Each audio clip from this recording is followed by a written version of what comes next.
গণিত পাঠশালায় তোমাদের সকলকে স্বাগত। আজকের ক্লাসে নবম শ্রেণীর সূচকের নিয়মাবলী রয়েছে। দেখো, এর ধারণা তোমরা আগেও পেয়েছো ক্লাস 7 এ। এখন আমি আরেকবার তোমাদের মনে করিয়ে দেব যে কিভাবে আমরা সূচক ব্যবহার করব। সূচক বলতে কি জিনিস আর এর কোন কোন বিষয় বা কোন কোন ভাবে অঙ্ক করা যায়, আমি আজকে তারই ধারণা দেওয়ার চেষ্টা করছি। আসো তাহলে একসাথে পড়াশোনা করি। এখানে দেখো, আমরা কি লিখেছি? আমরা অনেক সময় বীজগাণিতিক রাশি লিখি। বীজগাণিতিক গাণিতিক রাশি কিরকম হয়? মনে করো A X square plus B X plus C, এটা একটা কি বীজগাণিতিক রাশি। কিন্তু এখানে এক্স তার স্কোয়ার আছে, এখানে এক্স আছে, এর অর্থ কি দাঁড়াচ্ছে বা এদের সহগ কি কি হয়? এক্স স্কোয়ারের সহগ কি? এক্স স্কোয়ার এর সহগ কি?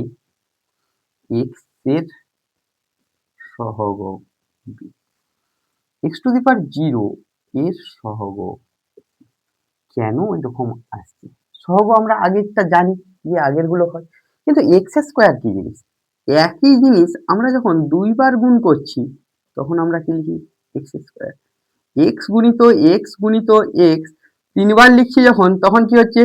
X cube. এক্স গুণিত এক্স গুণিত এক্স গুণিত এক্স, তখন কত হচ্ছে? X to the power 4। এভাবে আমরা একই সংখ্যা যখন বারবার গুণ করব তখন বারবার না লিখে তাকে একটা ছোট্টভাবে লেখার ব্যবস্থা করে থাকি। X to the power 4, x cube, x square তোমরা আগেই ব্যবহার করেছো এরকম। এইখানে মনে করো এক্স গুণিত এক্স গুণিত এক্স করে গুণিত এক্স, এম বার গুণ আছে, এম বার গুণ আছে, তখন কি লিখবো? X to the power m, x to the power m. এইখানে এক্স কি আর এম কি? এক্স কে আমরা, এই এক্স কে আমরা কি বলি? নিধান। নিধান ইংরেজিতে বলা হয় বেস। আর এই মাথায়, বাকি বাংলাতে বলা হয় মাথাতে, মাথায় যেটা থাকে তাকে বলা হয় নিধান, বা ইংরেজিতে বলা হয় ইন্ডেক্স। ইন্ডেক্স এই চ্যাপ্টারেতে এই ইন্ডেক্স নিয়েই আমরা কাজ করব বা নিধান নিয়েই কাজ করব। তাহলে বেস কি জিনিস দেখলে, নিধান কি জিনিস দেখলে। এবার আসি, যখন আমরা গুণ করব, এরকম যখন গুণ করছিলাম এক্স গুণিত এক্স গুণিত এক্স বারবার করছিলাম, তখন X to the power M লিখছিলাম। কিন্তু যদি আমাদের লেখা থাকে কি, যদি আমাদের লেখা থাকে মনে করো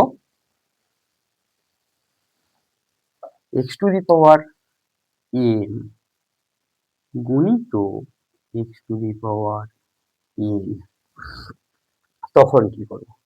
এখানে ভালো করে দেখো তোমরা, ইহাদের বেস দুটি একই, বেস বা নিধান দুটি একই, কিন্তু ইন্ডেক্স দুটি বা সূচক দুটি আলাদা। তখন কি করা হয়? যখন গুণ করি, তোমরা আগেই করেছো, এম এর সাথে এন এর যোগ হয়। তাহলে তোমরা কি দেখতে পেলে? যদি দুটো একটা গুণেতে দুটো দুটো রাশিরই বেস একই হয় বা নিধান একই হয়, তখন তাদের সূচকদ্বয়ের যোগ হয়ে থাকে। ঠিক একই রকম ভাবে যদি আমাকে ভাগ করতে দেয়, যদি আমাকে ভাগ করতে দেয়, তাহলে আমরা কি লিখতে পারি? X to the power m minus n. কখন লিখতে পারি? যদি এমটা এন এর থেকে বড় হয়। ফর এক্সাম্পল হিসাবে আমরা দেখাতে পারি, মনে করো এক্স কিউ আছে বাই এক্স স্কোয়ার আছে, তখন আমরা কি লিখি? এক্স লিখি। কারণ কি? এক্স মাইনাস 2 মানে কত আসছে? এক্স কিভাবে আসছে। আবার যদি আমাদের এনটা বড় হয়ে যায় তখন আমরা লিখি এন মাইনাস এন কিন্তু 1/, কখন লিখি এন যখন বড় এন এর থেকে। এটা তাহলে কি রকম আসছে, এইটাই উল্টে দিচ্ছি আমি, দেখো x square by x cube, তখন আমরা কি লিখি উত্তরে 1/x লিখে দিই, আগে লিখে এসেছি। কি করে হচ্ছে 1/x তার কিউব। এভাবে আমরা ভাগের সময় লিখি। তাহলে আমরা এখানে কি দেখলাম, যদি বেস দুটো একই হয় বা নিধান দুটি একই হয় তখন যদি ভাগ থাকে সূচক দ্বয়ের মধ্যে বিয়োগ হয়ে যায়, সূচক দুটির মধ্যে বিয়োগ হয়ে যায়। অবশ্যই mn ধনাত্মক পূর্ণ সংখ্যা হয়ে থাকে, ধনাত্মক বাস্তব সংখ্যা বললেই হবে। এটা হলো। আবার দেখো আমরা 3 নম্বরেতে দেখব x to the power m আছে, তার whole to the power n আছে, তখন কি হবে x টু দি পাওয়ার, এই যে মাথার যেগুলো আছে মানে সূচক দুটো বা ইন্ডেক্স গুলোর গুণ হয়ে যাবে, ইন্ডেক্স গুলোর কি হয়ে যাচ্ছে গুণ হয়ে যাচ্ছে। কারণ কি দেখো, মনে করো এক্স কিউ হোল বা এক্স স্কোয়ার তার হোল কিউ আছে, এক্স স্কোয়ার তার হোল কিউ আছে, কি লিখতে পারি, এটা লিখতে পারি। কিছুক্ষণ আগেই দেখলাম যখন স্কোয়ার বা কিউ থাকবে একই জিনিস ততবার গুণ হবে, 3 আছে 3 বার গুণ হয়েছে। এবার প্রথম সূত্র অনুসারে তাদের মাথাগুলোর যোগ হচ্ছে 4 গুণিত কত হচ্ছে 6, আলটিমেট কি দাঁড়াচ্ছে, এটা সমানই এক্স 2 গুণিত, বুঝতে পারলে, এই জন্য আমরা এটা লিখে থাকি। এবার তোমরা দেখো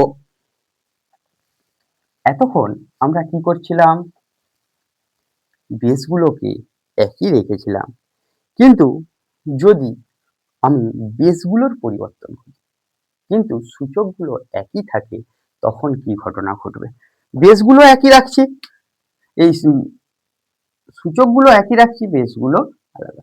মনে করো X to the power M আছে into Y to the power M আছে, তখন আমরা কি লিখব X Y whole to the power M. তাহলে এখানে দেখলাম বেসগুলো যদি আলাদা সূচকটা যদি একই থাকে তাহলে তাদের সূচক নিয়ে গুণ করা বা তাদের গুণ করে সূচক নিয়ে একই দাঁড়াবে। এছাড়াও তোমরা ভাগের ক্ষেত্রেও সেই একই জিনিস লক্ষ্য করতে পারো, x by y, x by y whole to the power M আছে, সেক্ষেত্রেও কি হবে x to the power m by y to the power m হয়ে থাকে। মোটামুটি এইগুলো জানলেই মোটামুটি আমরা অঙ্ক করতে পারবো, কিন্তু আমাদের আরো কিছু জিনিস আমি জানিয়ে দিচ্ছি। দেখো রুটের মধ্যে এখানে মনে করো 3 আছে, এক্স আছে, তাহলে আমরা কি লিখবো x to the power 1 general formula তাহলে কি হবে x to the power m, এখানে রুটের যদি mth রুট অফ এক্স লেখা হয়, mth রুট অফ এক্স লেখা হয় x to the power 1/m হবে, এইভাবে আমরা লিখব। তার সাথে 8 নম্বরে তোমরা দেখো আর কি কি করতে পারি আমরা, যদি 1/x কিউ থাকে আমরা কি লিখতে পারি এক্স টু দি পাওয়ার -3। তাহলে এখানে যদি 3 না লিখে এটা যদি m লিখি এটা -m হয়ে যাবে। তাহলে এখান থেকে এক্স টু দি পাওয়ার কোনো কিছু মাইনাস আছে মানে কি 1/, সেটা লিখতে পারি। কারণ কি দেখো 1 সমান এক্স টু দি পাওয়ার 0, কোনো কিছু টু দি পাওয়ার 0 মানেই কি 1 হয়ে থাকে, x to the power 0 by, তাহলে এখানে লিখতে পারি x to the power m, তাহলে x to the power 0 minus m, তাহলে এক্স টু দি পাওয়ার কত হবে -m। আমরা এইভাবেই এটাকে নিয়ে এসেছি। আশা করি বুঝতে পেরেছো। এবার আমরা কিছু অঙ্কের সমাধান করব। তাহলে এখান থেকে আমরা কি কি জানতে পারলাম?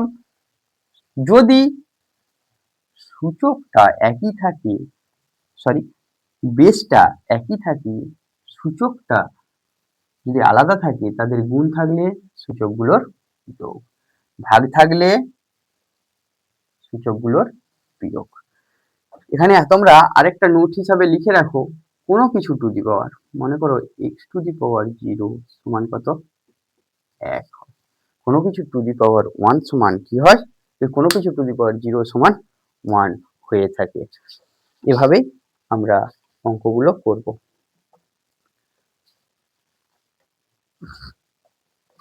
আরেকটা জিনিস দেখো, মনে করো একটা সমীকরণ আছে, n আছে, এখানে মনে করো y আছে, x to the power n সমান y দেওয়া আছে, তাহলে কি লিখতে পারি?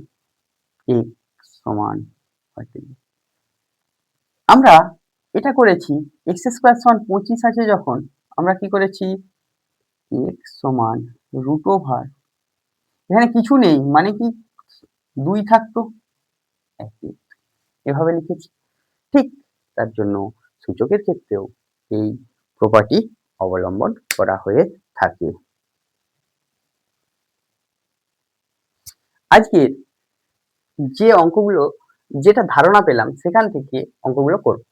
কষে দেখি 2 এর মান নির্ণয় করি 1 নাম্বার। দেখো কিছু সূচকের অঙ্ক দিয়েছে, এর সলিউশন কিভাবে করব? সলিউশন করছি, কার 1 নাম্বারের সলিউশন কিরকম আছে? 5 রুট অফ 5/2 গুণিত 16 হোল টু দি পাওয়ার -3। আমরা যদি একটু লিখি, এরকম থাকা মানে 1/5 whole to the power 5/2 into, আমরা এখানে কি লিখতে পারি ভালো করে দেখো, 16 আছে তো, এটাকে আমরা 4 তার স্কয়ার হোল টু দি পাওয়ার -3 দিয়ে লিখতে পারি। এখানে কি কি প্রপার্টি লাগালাম? এখানে যদি আমি প্রপার্টি গুলো লিখি, কি লিখলাম?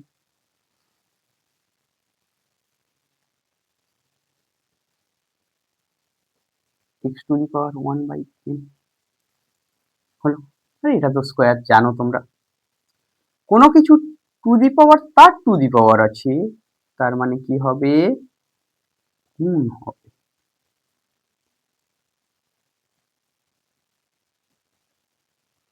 এখানে আমরা কি প্রপার্টি লাগালাম? x to the power m তার whole to the power n আছে, তাহলে x to the power m লিখেছিলাম, 5 5 কাটছে, আর টু দি পাওয়ার 1/2 গুণিত, এখানে কি হচ্ছে? কাটছে, এখানে কি হচ্ছে? 4 টু দি পাওয়ার -3 আসবে। আমরা 8 কে লিখতে পারি 2 এর কিউব তার হোল টু দি পাওয়ার 1/2, আর এখানে মাইনাস আছে মানে এখানেও কি লিখতে পারি? 3 এর কিউব, সরি 4 এর কিউব। অসুবিধা আছে নাকি? নেই তো? তাহলে আমরা এখানে কি কি প্রপার্টি লাগালাম? কোনো কিছু টু দি পাওয়ার -1 এটা লিখতে পারি তো? এই প্রপার্টি গুলো লাগাচ্ছি, এগুলো লেখার দরকার নেই, এগুলো তোমাদের জানানোর জন্য। তাহলে এখানে কি লিখতে পারবো? 2 তার মাথায় 3 এর 2, এখানে 2 স্কয়ার করলে তার হোল সমান 2 এর 2 টু দি পাওয়ার কত হবে? 6, এই প্রপার্টি লাগালাম। এবার 2 ভগ্নাংশে শুধু বিয়োগ, -12/2 টু দি পাওয়ার -9 এর, তাহলে আমরা এখানে কি কি লাগালাম? x to the power m by x to the power n আছে, x to the power m minus n লিখতে পারি। সেই প্রপার্টি লাগিয়েছি, এই ভগ্নাংশের যোগ বিয়োগ করে দিয়েছি। এইভাবেই আমরা অঙ্কটার সমাধান করলাম। এটাই তাহলে তোমাদের কি আসবে, উত্তর চলে আসবে। নেক্সট সমস্যাতে আমরা যাব। দেখো 2 এর দাগের যে সমস্যাটা আছে সেটাতে কি দেয়া আছে। 2 এর দাগের যে সমস্যাটা আছে আমাদের সেখানে কি দেয়া আছে। এই সূচকের অঙ্ক বহুভাবে করে, যারা যেরকম ভাবে অ্যাপ্লাই করে তাদের সেরকমই আসবে, কিন্তু অ্যান্সারটা একই আসবে। সলিউশন এখানে তোমরা দেখো কি হচ্ছে, 125 whole to the power minus 2 গুণিত 16 to the power minus 3/2 whole to the power minus 1/6 আছে। তাহলে আমরা কি করব, এখানে প্রথম বন্ধনী 125 কার কিউ হয়, 5 কিউ হয়। যদি অসুবিধা হয় তাহলে ভেঙে নেব একটু। 16 মানে কত হবে, 2 টু দি পাওয়ার 4। তোমরা ভেঙেছো তো আগে 125 কে, দেখো যদি না করে থাকো 125 কে 5 দ্বারা ভাঙো, 25 5 5, কটা 5 আছে, 3টা, তাই 5 এর কিউব হচ্ছে। আর 16 কে যদি আমরা ভাঙি 2 দিয়ে 8, 2 দিয়ে 4, 2 দিয়ে 2, এভাবে আসছে। তাহলে এখান থেকে 5 টু দি পাওয়ার মাইনাস 6, যে টু দি পাওয়ার তার টু দি পাওয়ার গুণ হচ্ছে, এখানেও 2 to the power 4 into minus 3/2 whole to the power minus 6। তাহলে এখানে কি লিখবো, 5 টু দি পাওয়ার মাইনাস 6, এই প্রপার্টিটা লাগিয়েছি এখানে 2 into 2 to the power minus 6 whole to the power minus 6। এই জায়গাটাতে এখান পর্যন্ত বুঝতে অসুবিধা নেই।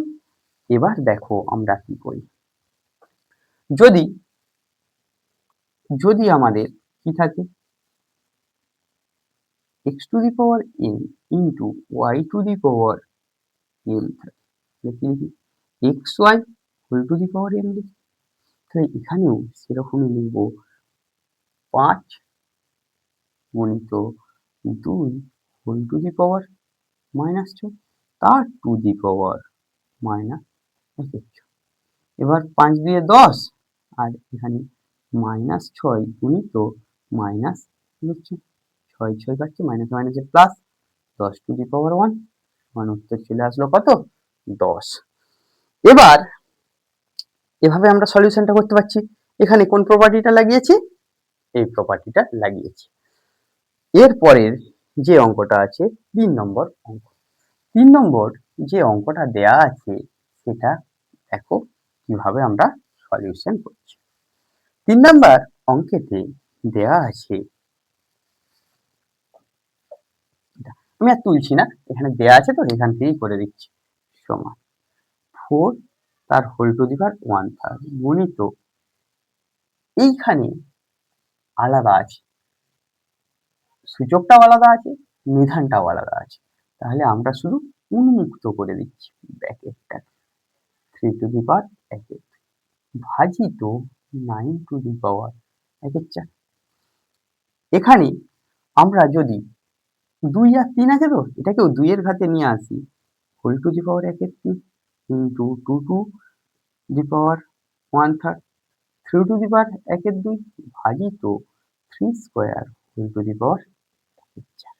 তাহলে আমরা এটাকে লিখতে পারি 3 গুণিত 2 টু দি পাওয়ার 1/3 গুণিত 3 টু দি পাওয়ার 1/2 বাই, ভাগ আছে মানে নিচে নামবে, 3 to the power two the পাওয়ার তার টু দি পাওয়ার আছে, টু দি পাওয়ার গুণ হবে 2 2 4 2 4। তাহলে এখানে কি আসছে, দুটোর কি ঠিক একই হয়ে গেছে বেস, তাহলে ইন্ডেক্স গুলোর কি হবে, যোগ হবে, ইন্টু 3 টু দি পাওয়ার 1/2, এখানে 3 টু দি পাওয়ার কত হচ্ছে, এটাকে কেটে দিলাম। তাহলে 2 টু দি পাওয়ার কত হচ্ছে, 3/3 সমান 2 টু দি পাওয়ার 1 সমান 2। এটা ভগ্নাংশের যোগ হচ্ছে, 3 আর 3 তাহলে তোমরা বুঝতে পারলে এইভাবে আমরা সহজেই সূচকের অঙ্কগুলো করে নিতে পারবো যদি আমাদের ফর্মুলা বা যে সূচকের নিয়মগুলো আছে সেগুলো যদি আমাদের হাতে নাতে জানা থাকে। গণিত পাঠশালার ক্লাস তোমাদের ভালো লাগলে ফেসবুক পেজে গিয়ে ফলো করো, লাইক করো, শেয়ার করো বন্ধুদের মধ্যে পরবর্তী ক্লাসগুলি পাওয়ার জন্য ও আমারই ইউটিউব চ্যানেল গণিত পাঠশালা সেইখানে সাবস্ক্রাইব করো, পাশের বেল আইকনটি প্রেস করো। Thank you.